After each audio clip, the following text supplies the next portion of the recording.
महाशास्त्रे नमः। ॐ महादेवाय नमः। ॐ महादेवसुताय नमः। ॐ अव्ययाय नमः। ॐ लोककर्त्रे नमः। ॐ लोकभर्त्रे नमः। ॐ लोकहर्त्रे नमः। ॐ परात्पराय नमः। ॐ त्रिलोकरक्षकाय नमः। ॐ धन्विने नमः। ॐ तपस्विने नमः। ॐ भूतसैनिकाय नमः। ॐ मन्त्रवेदिने नमः। ॐ महावेदिने नमः। ॐ मारुताय नमः। ॐ जगदीश्वराय नमः। ॐ लोकाध्यक्षाय नमः। ॐ अग्रण्ये नमः। ॐ श्रीमते नमः। ॐ अप्रमेयपराक्रमाय नमः। ॐ सिंहारूढाय नमः। ॐ गजारूढाय नमः। ॐ हयारूढाय नमः। ॐ महेश्वराय नमः। ॐ नानाशस्त्रधराय नमः। ॐ अनर्घाय नमः। ॐ नानाविद्याविशारदाय नमः। ॐ नानारूपधराय नमः। ॐ वीराय नमः। ॐ नानाप्राणिनिषेविताय नमः। ॐ भूतेशाय नमः।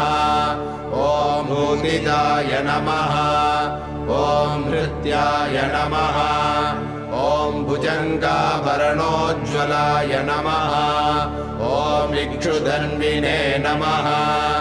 ॐ पुष्पबाणाय नमः। ॐ महारूपाय नमः।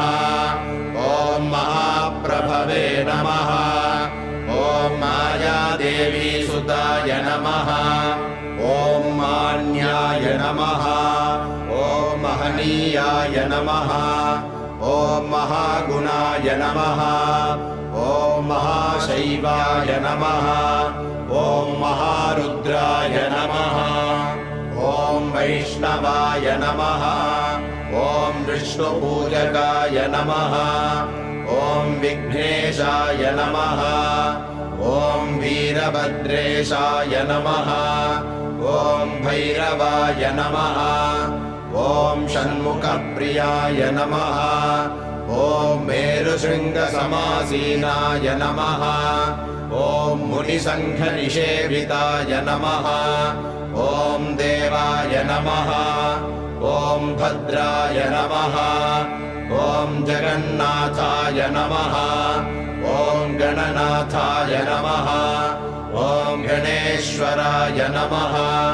ॐ महायोगिने नमः। ॐ महामायिने नमः। ॐ महाज्ञानिने नमः। ॐ महास्थिराय नमः। ॐ देवशास्त्रे नमः। ॐ भूतशास्त्रे नमः। ॐ भीमहासपराक्रमाय नमः। ॐ नागहाराय नमः। ॐ नागकेशाय नमः।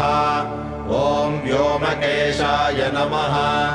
ॐ सनातनाय नमः। ॐ सगुणाय नमः। ॐ निर्गुणाय नमः। ॐ नित्याय नमः। ॐ नित्यतृप्ताय नमः। ॐ निराश्रयाय नमः। ॐ लोकाश्रयाय नमः।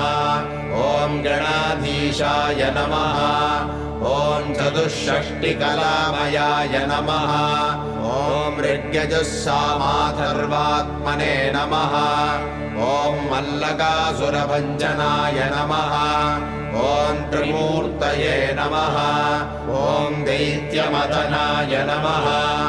ॐ प्रकृतये नमः। ॐ पुरुषोत्तमाय नमः ॐ कालज्ञानिने नमः ॐ महाज्ञानिने नमः ॐ कामदाय नमः ॐ कमलेक्षणाय नमः ॐ कल्पवृक्षाय नमः ॐ महावृक्षाय नमः ॐ विद्यावृक्षाय नमः ॐ विभूतिदाय नमः ॐ संसारतापविच्छेत्रे नमः ॐ पशुलोकभयङ्कराय नमः ॐ रोगहन्त्रे नमः ॐ प्राणदात्रे नमः ॐ परगर्वविभञ्जनाय नमः ॐ सर्वशास्त्रार्थतत्त्वज्ञाय नमः ॐ नीतिमते नमः ॐ पापभञ्जनाय नमः ॐ